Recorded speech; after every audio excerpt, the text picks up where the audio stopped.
Здравствуйте, уважаемые зрители! Хочу ознакомить вас с ситуацией, что происходит в Иране и в Украине. Начался, как сказать, конфликт уже между представителями офиса Зеленского. И еще вот подключился президент Украины Владимир Зеленский. И они сейчас хотят нанести удар по заводам дронов в Иране. Сейчас там в Иране идет производство дронов камикадзе, которыми бомбят мирные города Украины. И они поставляют это вооружение России, которое терроризирует территорию Украины, мирные города. И Украина хочет наказать этих иранских мул, что они совершают преступления, они террористы. И вот что подробнее здесь пишут. Офис Зеленского призвал к ударам по заводам дронов в Иране. Конкретно, чтобы начали бомбить эти заводы в Иране.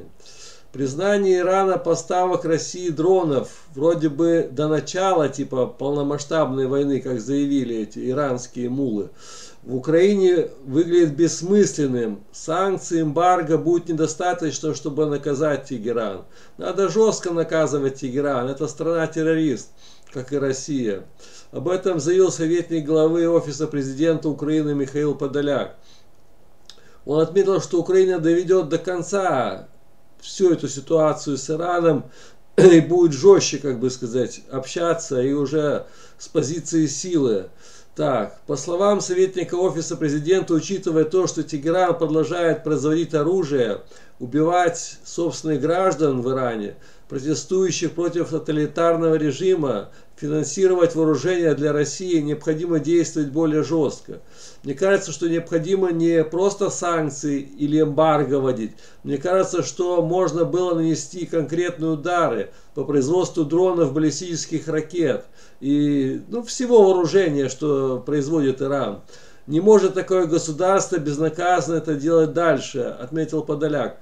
Полностью согласен с Михаилом Подоляком. Надо объединиться всем странам вокруг Ирана, начиная Ирак, Саудовская Аравия, Израиль, Турция, Азербайджан, Афганистан, Пакистан, в общем всех. И начинать уже бомбить его со всех сторон.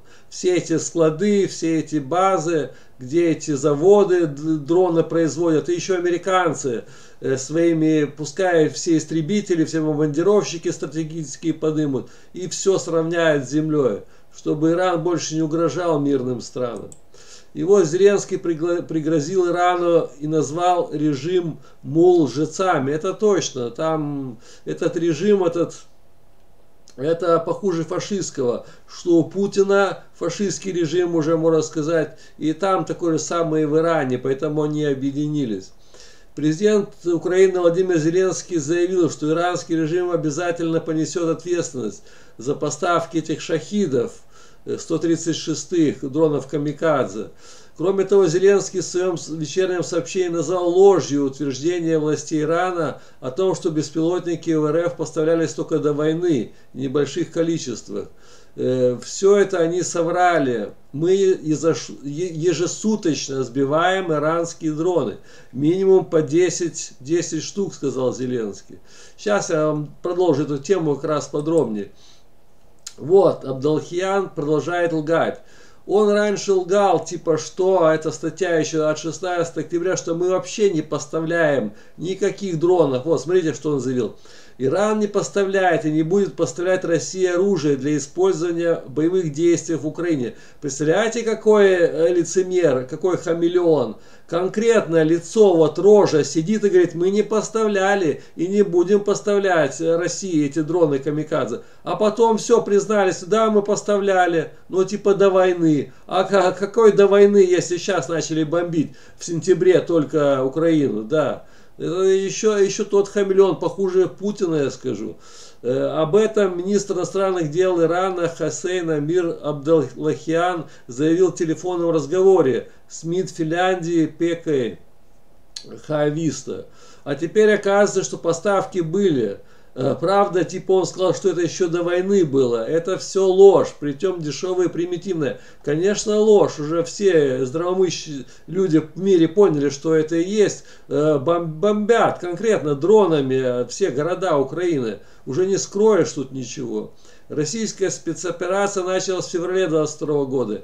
Иранские беспилотники были замечены в небе Украины только в октябре. Ну да, вот уже недавно начали, как бы сказать. Причем и далеко не в ограниченном количестве. Там до хера уже было. Там по информации больше 1000 их было.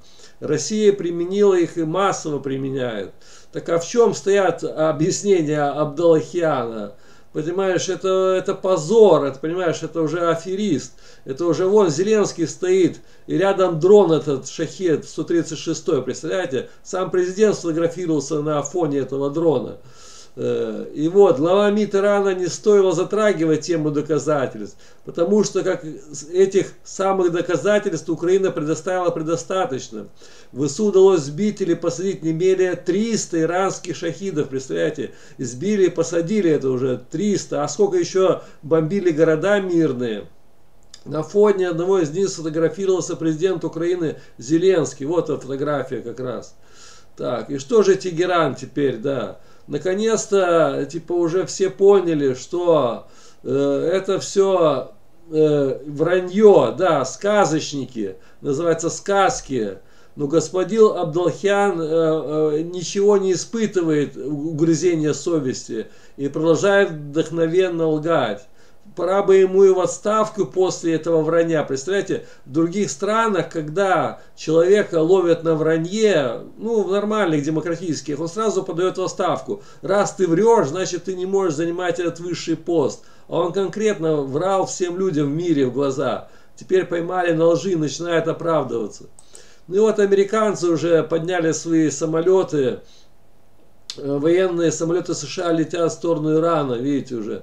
Американцы тоже хотят наказать Иран, уже подняли свои истребители, бомбардировщики. Центральная команда вооруженных сил США направила самолеты в сторону Ирана. Так, было сообщение о том, что Иран готовится нападение на Саудовскую Аравию. Так, и вот в зону оперативно входит, так, все, теперь уже американцы решили, как бы сказать, заняться там наведением порядка. Это демонстрация военной силы. Иран продолжает демонстрировать военную силу. И теперь уже американцам выхода нет. Они вот подняли истребители F-22 в Саудовской Аравии. И теперь уже Белый дом отказался прокомментировать пока это сообщение. Ну, уже все поняли, что надо наказывать Иран. Сейчас в Саудовской Аравии находится около 2500 американских военнослужащих. И многие занимаются разведывательной деятельностью. Ну, все уже поняли, что что-то надо делать с Ираном, как-то его наказать. Потому что уже не может беспределом заниматься страна, которая безнаказанно бомбит мирные... В общем, террорист, страна номер 1. Ну и вот сейчас последняя информация. В Иране начали убивать полицейских. Представляете, сами уже митингующие поняли, что полиция, милиция, их называемый враг народа иранского. И начали просто их физически убивать. Там ролик я недавно скинул, там камнями забросали в машине, все в крови они лежат. Ну вот теперь конкретно начали убивать уже. На юге-востоке Ирана убиты 4 полицейских. Так, на трассе Иран-Шарх-Бампор в иранской провинции Систан было совершено нападение на полицейский пост. В результате были убиты 4 полицейских. Подробности не уточняются. В общем, все. Сейчас, и говорю, Иран, я считаю себе, подписал, можно сказать, смертный приговор. Сейчас американцы не оставят в покое, пока не уничтожат этот режим. Я думаю, подключатся многие страны, и уже вокруг все настроены против Ирана, а он обнаглел. Начинает уже учения пугающие против Азербайджана, против Турции. Всем угрожает своими оружиями, своими дронами, своими баллистическими ракетами. Я говорю, для этого плохо закончится. Я говорю, будет все-таки в ООН это совещание, думаю, по Ирану, примут резолюции уничтожить все его базы, все его заводы, все его аэродромы, полностью демилитаризировать полностью Иран, чтобы вообще не было никакого вооружения на этой территории. И тогда уже азербайджанцы могут спокойно будут освободить свою южную часть, как бы, то есть северную часть, это южная, да, не, это будет считаться Южный Азербайджан, да, по идее здесь как бы так считается, не знаю. Вся эта часть вот, и здесь уже объединиться с азербайджанцами. Ну, надо сначала демилитаризировать армию, уничтожить, а потом, может, США направят войска свои и выловят этого и Раиси, и всех этих лидеров бородатых, этих иранских, и потом судить их надо в Гааге, как международных преступников.